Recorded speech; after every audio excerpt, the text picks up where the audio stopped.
حج کے دوران آندھرا پردیش کے کڑپا سے تعلق رکھنے والے عظیم اللہ صاحب کا مکہ مکرمہ سعودی عرب میں انتقال۔ حج کے دوران وفات کو خوشی نصیبی تصور کیا جاتا ہے۔ ایسے ہی ایک خوش نصیب شخصیت پڑوسی ریاست آندھرا پردیش کے کڑپا شہر کے معروف ممبئی اسٹوڈیو کے مالک جناب امداد اللہ رہے، جن کا دوران عبادت مکہ مکرمہ میں انتقال ہو گیا۔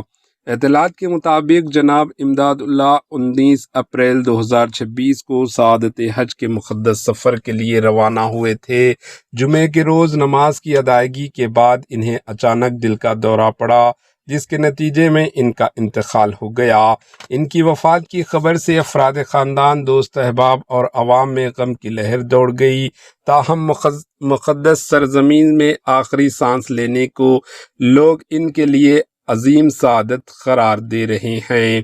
آندھرا پردیش اردو اکیڈمی کے چیئرمین الحاج فاروق شبلی نے اپنی تعزیتی بیان میں کہا کہ مکہ مکرمہ میں وفات نصیب ہونا اللہ تعالیٰ کی خاص رحمت اور خوش نصیبی کی علامت ہے۔ انہوں نے مرحوم کے لیے دعائے مغفرت کرتے ہوئے کہا کہ اللہ تعالیٰ ان کی خدمت کو قبول فرمائے، جنت الفردوس میں اعلیٰ مقام عطا کرے اور تمام پسماندگان کو صبر جمیل نصیب فرمائے۔